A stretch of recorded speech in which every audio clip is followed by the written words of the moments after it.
think a lot of young or beginning powerlifters often don't utilize their off season to the most optimal. I think they finish a meet and they're either super excited that they just had a good meet and they're ready to go at it again and keep setting PRs and get ready for the next meet, or they didn't do as well and they're like, oh, I'm gonna get back to it and I'm gonna do get stronger, better right away, which you will, but you don't want to have that mentality with it. You want to take your time in the off season, back off the heavy loads, give your body a rest, let your nervous system chill out, kind of train like a bodybuilder, not totally like a bodybuilder, still do your compound movements and whatnot, but lower the weight, increase the volume, add some extra accessory work, stuff like that. Maybe don't do straight bar back squats for a while. Let that tension off, supplement with box squats or cambered bar squats, safety squats, whatever. Just get creative with it. Whatever works for you is the biggest thing. That's giving your body time to still work the muscles, still create some hypertrophy and some growth, because when you're in prep, you're not worried about any growth. You're just trying to get strong. But in the off season, that's the time to add some muscle mass and honestly cut down some fat too. If you were just pounding food that whole meat prep and you want to, you probably stored a little fat, you might have done a bloat or a water cut perhaps, but either way, you probably filled your gut with food that whole time, which you're going to want to give your gut a break. You're going to want to get in some more micronutrients to help get everything rolling again. Probably cut down the ultra processed food. If you're pushing calories and you're spotting in all sorts of things to just get your calorie intakes, well, now's the time to eat a little bit cleaner. So that way, your body, everything's going to be better. Your digestion's going to be better. Your energy is going to be better. Your body will be producing more ATP. You won't have, a lot of those ultra processed foods are not good for the production of ATP in the body. That's why a lot of times you eat a whole bunch of junk, you feel tired and sluggish later. That's what's happening.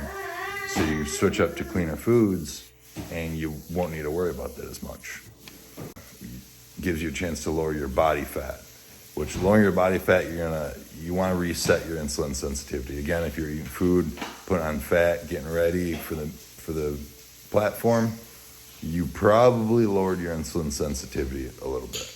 Some people a lot, some people not at all, but most people to some extent lower their insulin sensitivity in some fashion during that meat prep. So now what you're going to want to do in the off season, you're going to increase your hypertrophy, start, activating a little more muscle growth.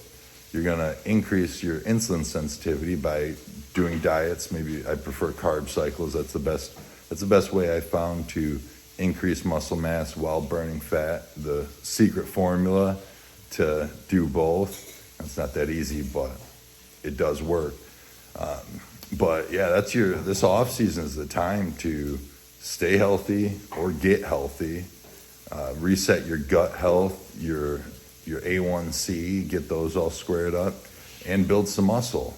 Lose some fat, build some muscle, increase your health, and prime yourself for the next meet.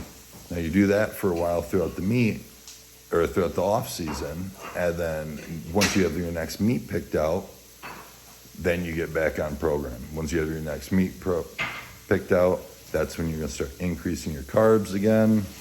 You're going to start taking on those heavier loads again, and you're going to see good strength jumps. So you shouldn't be trying to get PRs in the off season. And I know for anybody advanced, you're listening to this and you're probably like, yeah, duh, everybody knows that. But for some of the younger guys, the newer lifters, you see them jump back into it too quickly, or have too many meets in a year. Multiple meets in a year sometimes is a good thing, or sometimes it's necessary, but a lot of times it's not. If you're not giving yourself that off season to get healthy, take care of some stuff, you're going to find yourself in a loop of either never getting stronger or extremely slow, or find yourself getting injured on a regular basis, which is the most common thing you see. You see guys that go too long on the diet and they become these perma bulkers, and you never actually see them grow because their A1C is just stunted and their body's just not very anabolic, and they're not putting on a lot of muscle growth, and they're not doing hypertrophy. So the looks of their body are not changing. And powerlifting is not about looks. But if you have a lot of muscle mass, there's a high chance that's going to help convert to some strength in some fashion. So those are some key things for new guys I think you should pay attention to when powerlifting. Take care of your off season. On my website, I'll post a link to my site. I'm going to throw up one of my off-season preps, which you can see a little bit of what me and my crew did for off-season training. It's not that much different than a bodybuilder. I've been a competitive bodybuilder and a competitive powerlifting. And honestly, the off-season of bodybuilding and powerlifting is not a whole lot different. There's some differences, like in powerlifting, you're going to want to do more core work, a little more bracing stuff, still do some compound movements and some, like, you know, maybe some speed work or something. There's going to be slight variance, but the bulk of it is actually extremely similar. But check out the link, see what I do in my off seasons, and if you have any questions, always feel free to comment or shoot me a message.